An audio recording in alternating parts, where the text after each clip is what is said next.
83 world cup winning team का हिस्सा रहे सुनील गावस्कर का गुस्सा फूटा है और उन्होंने कहा है कि डोंट प्ले टेस्ट क्रिकेट। और क्यों उन्होंने कहा है, जरा इसकी बात कर लेते हैं। उन्होंने कहा है कि they should not be playing test cricket if players can not handle the challenges posted by the pitches.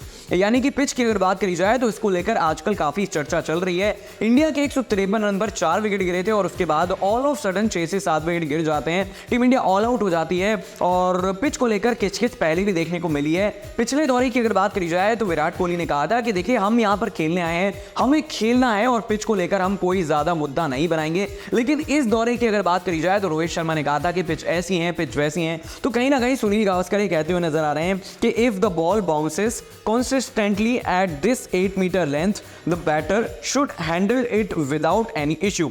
यहां पर सुनील गावस्कर ने बात कही। अब शॉन पोलक की अगर बात करी जाए जो साउथ अफ्रीकन लेजेंड है, उन्होंने सपोर्ट किया था और ये कहा था, प्रेडिक्ट किया था कि जो अगर बात करी जाए डे 2 पर तो काफी जल्दी विकेट जो है वो गिरते हुए नजर आएंगे और ऐसा ही हुआ और ये जो है कहीं ना कहीं कहानी रही है।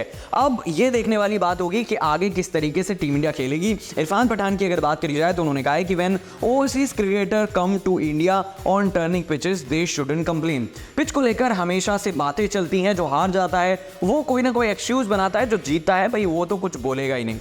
आगे बढ़ते हैं। रोहित शर्मा और डीन एलेगर, विराट कोहली की बात करी जाए, ये जो तीनों खिलाड़ी हैं ये लेजेंड जो है वो प्लेयर हैं और डीन एलेगर जो है वो संन्यास ले चुके हैं, यानी कि दूसरे टेस्ट मैच में वो अपनी लास्ट पारी खेल रहे थे और जब वो रिटायर हो रहे थे तो as a gesture team India ने उन्हें टी-शर्ट गिफ्ट करी थी जिसमें सभी के जो है वो ऑटोग्राफ थे।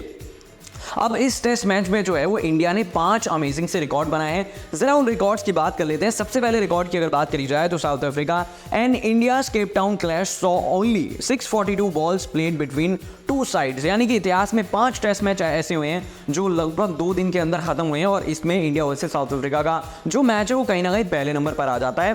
First time India won a match while chasing in South Africa, India have claim just their 5th win on South African soil. तो 5 टेस्ट मैच जो है वो जीते हैं, लेकिन पहली बार कहीं ना कहीं टीम इंडिया ने चेस करते हुए ये रिकॉर्ड बनाया है। बुमराह की अगर बात करी जाए तो Bumrah now has the 3rd highest number of wickets by an Indian bowler in South Africa. He is only behind former leg spinner Anil Kumble जिन्होंने 45 विकेट लिए थे और जवागल श्रीनाथ की अगर बात करी जाए तो उन्होंने 43 विकेट लिए थे। ज्यादातर रिकॉर्ड जो बनाए गए हैं, आप चाहे वर्ल्ड कप में देखें या अभी आप देख रहे हैं, श्रीनाथ का नाम जो है वो हर जगह पर आता है।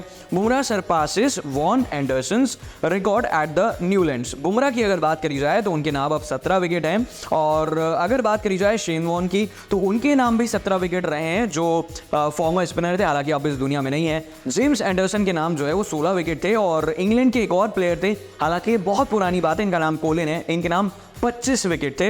अब जसप्रीत बुमराह की अगर बात करी जाए और सिराज की बात करी जाए तो दोनों का परफॉर्मेंस जो है वो बहुत ज़्यादा शानदार रहा था और जब मैन ऑफ द मैच जो है वो मोहम्मद सिराज को दिया गया तो इंग्लिश उन्हें आती नहीं बोलनी, तो इसीलिए उनके साथ जो है वो कौन आया था, वही जसप्रीत बुमराह आए थे। लेकिन जब इंटरव्यू चल रहा था, सवालों के जवाब दे रहे थे तो सिराज धीरे धीरे करके जो है वो इंग्लिश बोलना शुरू कर देते हैं। तो ये कहीं ना कहीं सिराज के अगर लाइफ की बात करी जाए तो सब कुछ बदलता हुआ नजर आ रहा है। और मीम तो ये भी बने थे कि जब भी एस नाम की टीम देखते हैं सिराज तो 5 विकेट लेना वो शुरू कर देते हैं। पहले श्रीलंका था और अब साउथ अफ्रीका है। तो अब उम्मीद करेंगे कि अफगानिस्तान के खिलाफ जब टीम इंडिया खेलेगी तो यहां पर भी जीत हासिल करेगी और कोई हमें अपसेट देखने को बिल्कुल भी नहीं मिलेगा। आपको क्या लगता है कमेंट करके जरूर बताइएगा। आपको ये वीडियो कैसा लगा और टीम इंडिया का परफॉर्मेंस साउथ अफ्रीका में भी कैसा लगा। Stay tuned.